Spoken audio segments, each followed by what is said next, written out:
Saya dulu pernah sih punya anjing waktu kecil. Itu anjing saya temenin saya sampai sekolah. Itu sampai pas di gerbang sekolah saya timpukin gitu supaya dia pulang ke rumah. Kalau nggak dia bisa nungguin saya. Emangnya saya jagain anjing terus? Ya nggak berani? Jagain berani terus? Hah? Hah? Iya. Nah teman-teman, hari ini saya mau sharing tentang setahun di Amerika.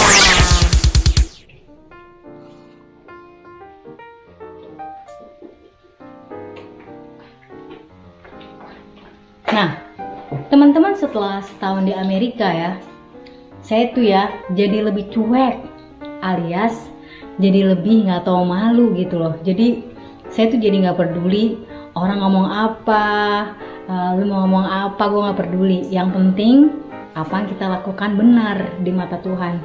Jadi saya nggak peduli orang mau ngejek lah, orang mau apa lah, nggak peduli gitu loh. Dan itu menurut saya bagus sih, jadi kayak mind your own business itu. Urusin aja urusan lu sendiri, ngapain ngurusin orang kayak gitu.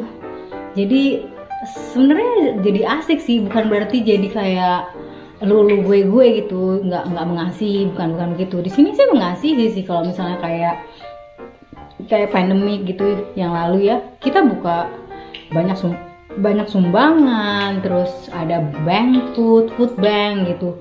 Di sini kalau menolong tuh luar biasa, tapi bukan yang kayak pengen tahu urusan orang gitu. Nah itu juga terjadi pada saya, jadinya kayak nggak, jadi terserah apa aja, yang penting gue nggak ganggu lo gitu sih. Nah itu yang pertama. Nih ya, si berani nih ya ngumpet di kolong nih, liatin. Berani, jangan ngumpet di kolong, ayo siap, just ngumpet. Di sini dia ada di kolong teman-teman tuh. Aduh bener-bener dari si berani dia.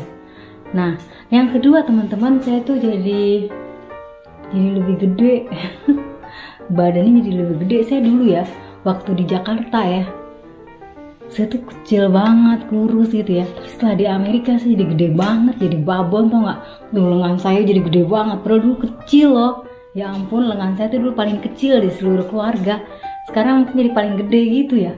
Ya ampun, makanan Amerika membuat saya besar. Ya kan Bani? Saya sih ngerasa setelah saya di Amerika sih, saya jadi lebih ngerti hidup sih. Lebih memaknai arti hidup, karena ternyata hidup itu bentar banget loh. Life is so short, itu bener banget, dan kita harus mengisinya. Itu yang saya pikirin sih. Waduh, saya ini setelah di Amerika saya jadi lebih sadar gitu bahwa tomorrow's not promise gitu loh.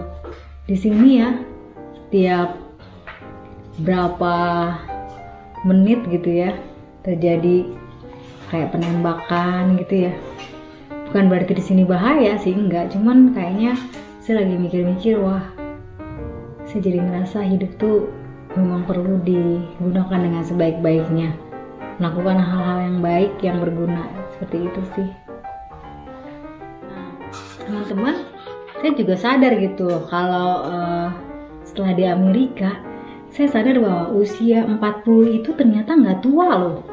Usia 40 itu your life just started gitu loh, baru dimulai gitu. Kayaknya semua orang juga tahu sih, tapi pas di sini saya jadi lebih sadar gitu.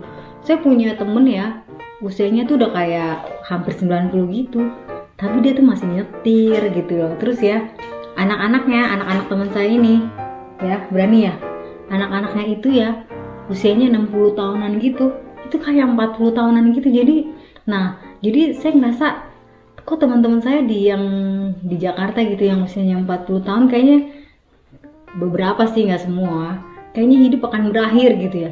Padahal enggak, hidup itu baru dimulai. Saya baru sadar gitu, ya ampun, bener-bener. Jadi kalau kita udah mencapai 40 tahun gitu, bukan berarti kita udah tua, kita baru mulai. Saya baru sadarnya sih di situ sih. Nah teman-teman, setahun di Amerika itu membuat saya jadi lebih bisa masak loh. Saya itu dulu nggak bisa masak teman-teman. Saya itu cuma bisa masak air kali. Tapi sekarang setelah setahun di Amerika saya jadi bisa masak.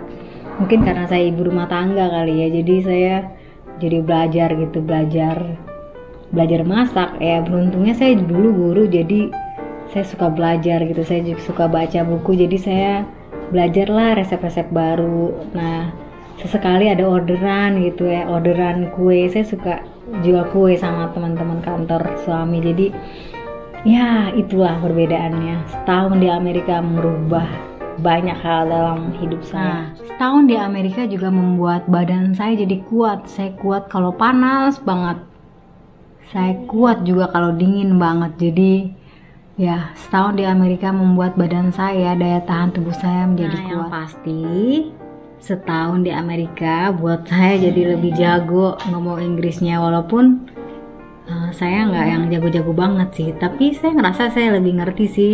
Sekarang orang ngomong gitu ya, saya udah langsung ngerti. Dulu sampai 2-3 kali gitu ngertinya, tapi masih juga sih orang nggak ngerti kalau saya ngomong.